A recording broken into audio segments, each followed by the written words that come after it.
சரவணன், தற்போது காவலர்கள் இல்லாம போனதால அந்த பகுதி எப்படி இருக்கு? மீண்டும் குப்பை எடுத்துட்டு வர்றதுக்கான வாய்ப்புகள் எதுவும் அங்க இருக்கா?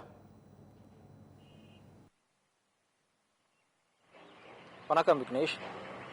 தமிழகம் முழுவதும் மிகப்பெரிய ஒரு அதிர்ச்சியை ஏற்படுத்திய சம்பவம் தான் கேரள மாநிலம் திருவனந்தபுரத்தில் இருந்து நெல்லை மாவட்டம் கோடகநல்லூர், நடுக்கல்லூர் மற்றும் கொண்டாநகரம் ஆகிய பகுதிகளில் கொட்டப்பட்ட டன் கணக்கான மருத்துவ கழிவுகள். இத்தனை டன் கணக்கான மருத்துவ கழிவுகளும் நெல்லை மாவட்டத்தில் எவ்வாறு கொட்டப்பட்டது என்ற மாதிரி பல கேள்விகளை முன்வைத்து தற்போது காவல்துறை ஒரு தீவிரமான விசாரணை நடத்திட்டு வராங்க. இந்த சூழ்நிலையில தற்போது வரைக்கும் இந்த வழக்கு விசாரணையில 4 பேரை கைது பண்ணியிருக்காங்க.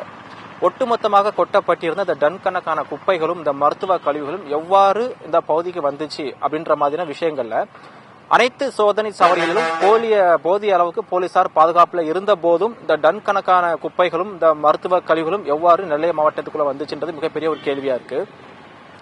தமிழ் ஜனம் தொலைக்காட்சியின் தொடர்ச்சியான எதிரொலியின் காரணமாக கேரள மாநிலத்திலிருந்து வந்தக்கூடிய அதிகாரிகள் நெல்லை மாவட்டத்தில் கொட்டப்பட்டிருந்த அத்தனை மருத்துவ கழிவுகளையும் கடந்த 2 தினங்களுக்கு முன்பாக எடுத்து சென்றார்கள். தற்பொழுது நெல்லை மாவட்டத்திற்குள் ஒரு லாரிகளில் ஏதாவது சரக்கு ஏற்றிவிட்டு வந்தால் 2 வழிகள் தான் உள்ளது. ஒன்று தமிழ்நாட்டுக்குள் வருவது 2 வழிகள் இருக்கிறது. ஒன்று குமரி மாவட்டம் களியக்கவையில் இருக்கிற வாகன சோதனை சாவடி, மற்றொன்று தென்காசி மாவட்டத்தில் புளியரை. இந்த 2 வாகன சோதனையும் தாண்டி தான் நெல்லை தமிழகத்துக்குள்ள வர வேண்டும். குறிப்பா திருநெல்வேலிக்குள்ள வரணும் அப்படின்னா நாம நிக்கக்கூடிய இந்த ஜோதிபுரம் சோதனை சாவடி என்று சொல்லப்படக்கூடிய டக்கராமலபுரம் டோல்கேட் அருகே நின்றுட்டு இருக்கோம். இந்த பகுதியில் பாத்தீங்கன்னா போதிய அளவுக்கு காவலர்கள் பணியில இல்லைன்ற மாதிரியான குற்றச்சாட்டு எழுந்திருக்குது. அதுவும் குறிப்பா மாவட்டத்திலும் சரி மாநகர பகுதியிலும் சரி 2 இடங்களிலுமே போதிய அளவுக்கு சோதனை சாவடியில் காவலர்கள் இல்லை என்ற ஒரு தெளிவான கண்ணோட்டமான காட்சியை நம்மால் காண முடிகிறது. இதை பத்தி நாம விசாரித்த போது வைக்கக்கூடிய முக்கியமான குற்றச்சாட்டுகள் என்னவென்று பார்த்தோமேயானால், ஒரு காவல் நிலையத்திற்கு குறைந்தபட்சம் 45 முதல் 50 போலீசார்கள் பணியாற்றுவது வழக்கம்.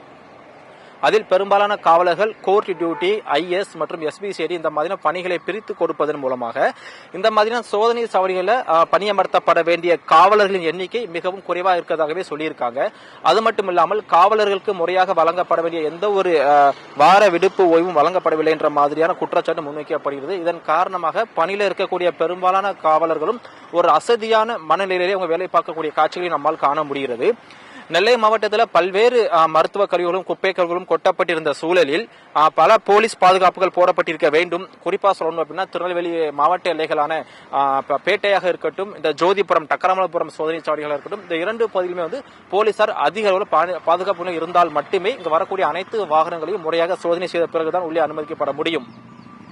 ஆனால் இது மாதிரியான சோதனை சாவடிகளில் போலீசாரின் எண்ணிக்கை மிகவும் குறைவாக இருக்கின்ற காரணத்தினால் மேலும் இது போன்ற அசம்பாவித சம்பவங்கள் நிகழலாம் என்றே பொதுமக்கள் கூறுறாங்க. ஏன்னா போதிய அளவில் போலீசார் பாதுகாப்பு இல்லாத காரணத்தினால இங்கிருந்து செல்லக்கூடிய பெரும்பாலான வாகனங்களை சோதனைக்கு உட்படுத்தப்பட முடியவில்லை அப்படின்ற மாதிரி குற்றச்சாட்டை பொதுமக்கள் வைக்கிறாங்க, சமூகம் முன் வச்சிருக்கிறாங்க. தொடர்ச்சியா நெல்லை மாவட்டத்தில் இருக்கக்கூடிய இந்த 2 சோதனை சாவடிகளை தவிர்த்து மாநகர பகுதியில் இருக்கக்கூடிய மற்ற சோதனை சாவடிகளிலும் போலீசார் எண்ணிக்கை மிக குறைவாகவே காணப்படுகிறது. கேரளாவிலிருந்து கொண்டு வரப்பட்ட பெரும்பான்மையான இந்த மருத்துவ கழிவுகளில் முறையாக சோதனைக்கு உட்படுத்தப்பட்டு இந்த சோதனை சாவடியில் இருக்கக்கூடிய போலீசார் முறையாக சோதனை பண்ணியிருந்தாங்கன்னா இது போன்ற சம்பவங்களை தவிர்த்திருக்கலாம் அப்படின்ற மாதிரியான முக்கியமான கருத்துக்களை நெல்லை மக்கள் பொதுவாக முன் வச்சிருக்காங்க. ஆனால் தற்போது இந்த மாவட்ட எல்லைகளிலும் சரி இந்த மாநகர பகுதியிலும் சரி ஒவ்வொரு காவல் நிலையங்களும் பணியாற்றக்கூடிய போலீசார் மிகவும் ஒரு அசதியான மந்தமான நிலையை பணியாற்றக்கூடிய காட்சி நம்மால் காண முடிகிறது. பெரும்பாலான போலீசார்கள் ஒரு முக்கியமான கோரிக்கை என்ன அப்படின்னு பார்த்தோம்னா 50,000க்கும் மேற்பட்ட காலி பணியிடங்கள் காவல்துறை இருக்கிறதா கூறப்படுகிறது. தமிழ்நாடு அரசின் போதிய நிதி பற்றாக்குறையின் காரணமாக பெரும்பாலான காலி பணியிடங்கள் நிரப்பப்படவில்லை அப்படின்ற மாதிரி கருத்தை முன் வச்சிருக்காங்க. இதை தவிர்த்து மற்ற போலீசார் என்ன சொல்றாங்க அப்படின்னா, ரிட்டையர் ஆகக்கூடிய இந்த ஏஜை தாண்டி பல காவலர்கள் தாங்களே எழுதி கொடுத்து இந்த பணி விருப்ப ஓய்வு பெறக்கூடிய சூழல் இருப்பதாகவும் கூறியிருக்கிறாங்க. மாநகர பகுதியும் சரி மாவட்ட பகுதியிலும் சரி பல போலீசாருக்கு பல விதமான நெருக்கடிகள் இருக்கின்ற காரணத்தினால் பலரும் தங்களுடைய பணிகளில் முழுமையான ஈடுபாடுடன் செயல்பட முடியவில்லை அப்படின்ற மாதிரி கருத்தை முன் வச்சிருக்காங்க. தொடர்ச்சியாக மாவட்ட காவல் கண்காணிப்பாளராக இருக்கட்டும், நெல்லை மாநகர காவல்துறை ஆணையராக இருக்கட்டும், போலீசாருக்கு முறையான இந்த விடுமுறை வழங்கப்பட வேண்டும் என்ற கோரிக்கையை முன்வச்சு பல காவலர்களுக்கும் முறையான கவுன்சிலிங் கொடுக்க வேண்டும் அப்படின்ற மாதிரியான ஒட்டுமொத்த கருத்து நெல்லை மக்களும் சரி இந்த சமூக அவர்களும் முன் வச்சிருக்கிறாங்க. விக்னேஷ், சரவணன், கள விவரங்களை விரிவாக வழங்கியமைக்கு மிக்க நன்றி. பாரத ரத்னா முன்னாள் பிரதமர் அடல் பிகாரி வாஜ்பாய் அவர்களின் 100வது பிறந்த நாளில் அவரை வணங்கி மகிழ்ந்து போற்றிடுவோம். நல்லாட்சி, ஒற்றுமை, முன்னேற்றம் என்ற அவரது கொள்கை வழியில் என்றும் பாடுபடுவோம்.